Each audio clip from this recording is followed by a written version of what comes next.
Hi, everybody. I'm Lei. I'm going to present our work, Spectral Collaborative Filtering. And this work is done by Lei Zheng, Chun-Ta Lu, Fei Jiang, Jiawei Zhang, and Philip Yu. So I'm going to give a brief introduction on the spectral graph series.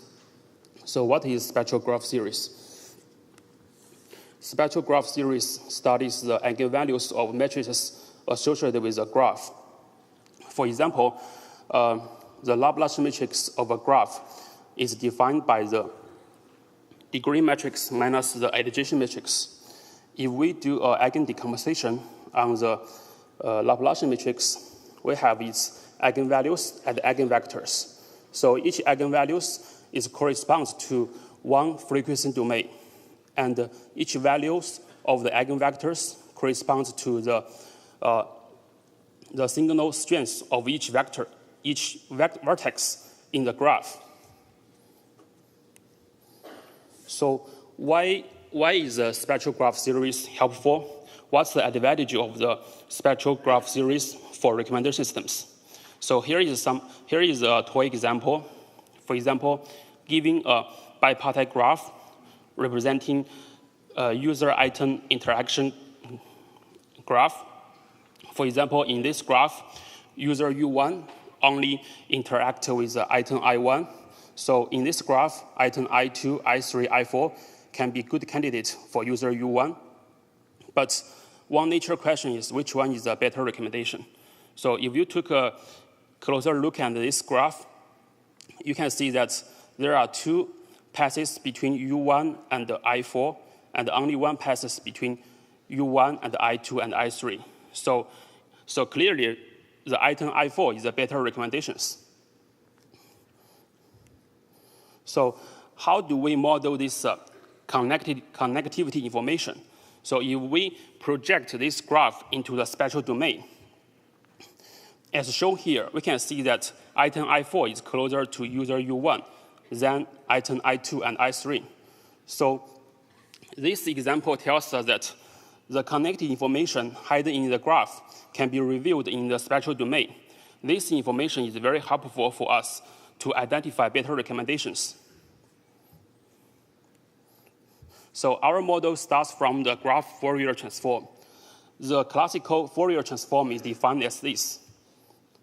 For the graph Fourier transform, assume we observe graph signals on a graph X. Each value of X is associated with the vertex in the graph. Then if X is multiplied by the eigenvectors, we can transform these signals into the spectral domain.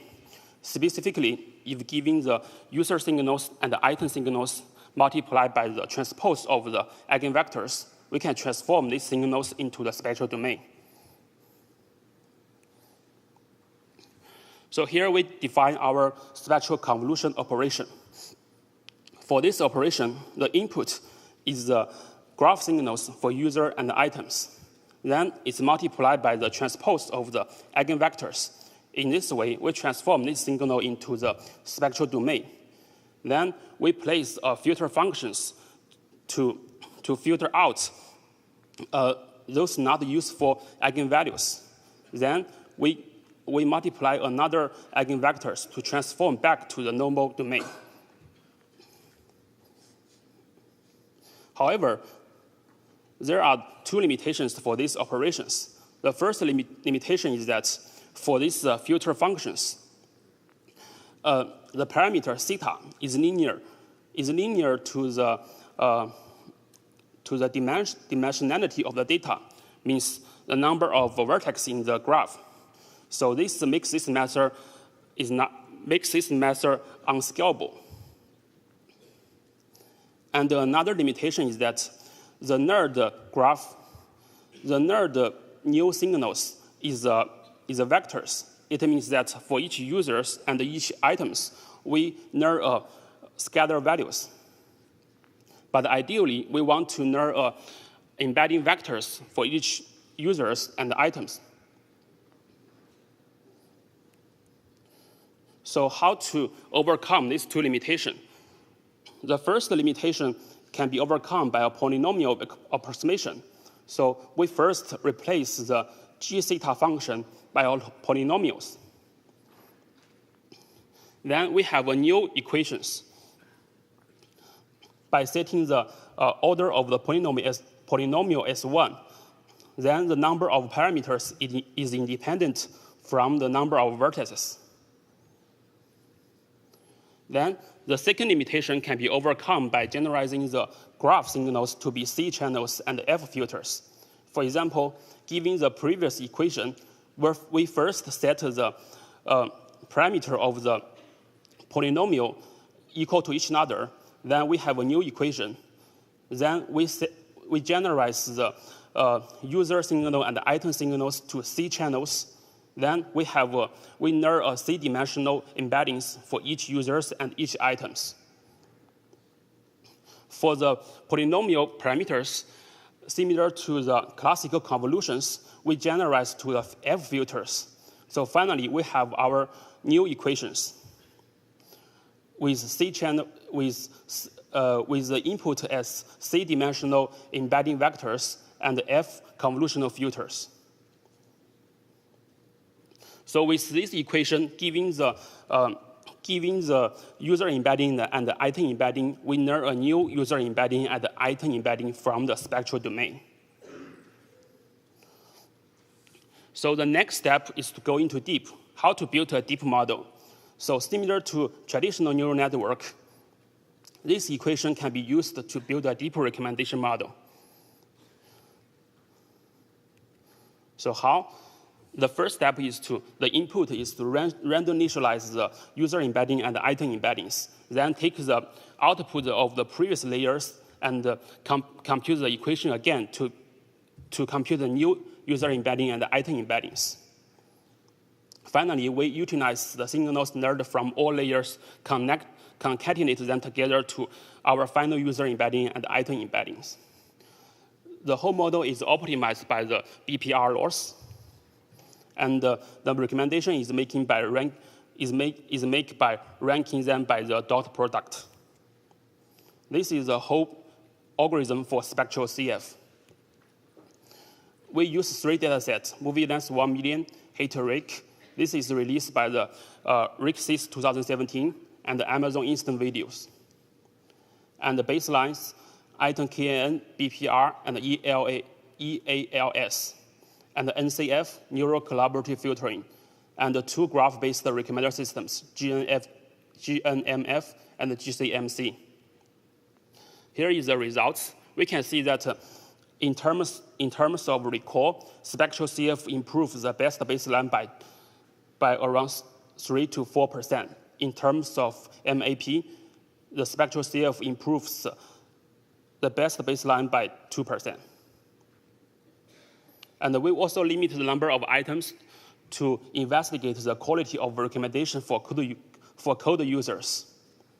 We can see that spectral CF consistently improve BPR.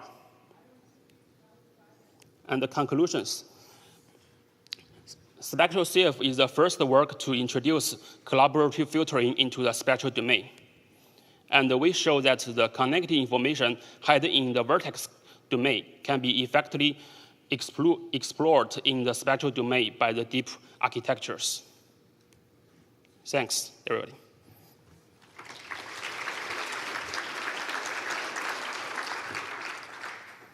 Are there any questions? Hello, I have a question. I'm from Lazada, Singapore, so I have one question for you. Actually, the spectral graph zero, the core operation is SVD. So I want to know for your spectral collaborative filtering algorithm, how to solve the very huge matrix SVD, and then can speed up the online predictions. Thank you. Okay, I would say the most time consuming for this method is the eigen decomposition. So this operation, it does take times. So this is one of my future direction to work on. Okay, so maybe we can discuss later. And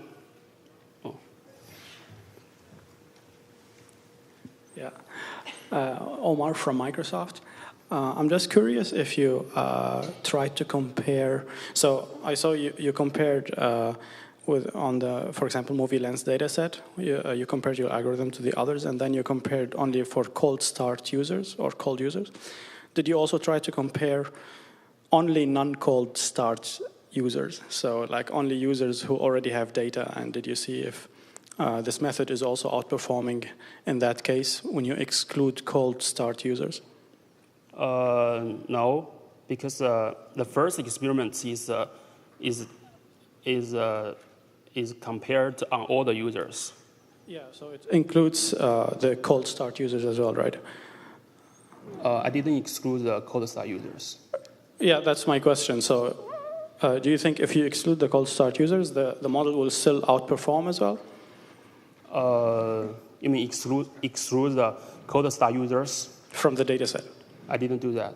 Okay, thanks. Hi, I'm Mitian from Elsevier.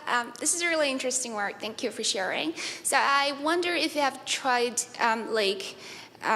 implicit feedback. So how does your model handle the sparsity in terms of user rating? Thank you. I didn't try on the explicit data sets because I think the implicit data set is more prevalent in the industry. So, but I think this method can easily extend to explicit data sets. Just to replace the matrix, the binary matrix, with the rating matrix. Thank you. Hi, Ives Macedo from Amazon. So in your method, you need to build a Laplacian of a graph that has as many vertices as the number of users and the number of items. You also mentioned that you need to compute you need the eigenvectors of the Laplacian matrix. I would like to just double check whether you indeed have to pre-compute that. And if you do, how much time does that, in your experiments, how much of the total computation time does that actually take? Yeah, I did pre-compute the eigenvectors and eigenvalues, but how much time, I think it varies with different machine. But for me, it takes 20 to 30 minutes. Yeah, because I was surprised because one of the data sets seems to have a reasonable large number of users and items, but which I would expect would take quite a while to actually compute the full-on dense eigenvectors for the whole Laplacian matrix. So it just seemed like computationally intensive, hard to scale. I'm sorry, I didn't get your questions. Yeah, so I just wanted to double check whether indeed that was the case, because it doesn't seem that like it would scale for a very large number of users and maybe items. Does that make sense? Yeah, it makes sense, yes. Okay, thank you. Okay, thanks. Let's thank the speaker.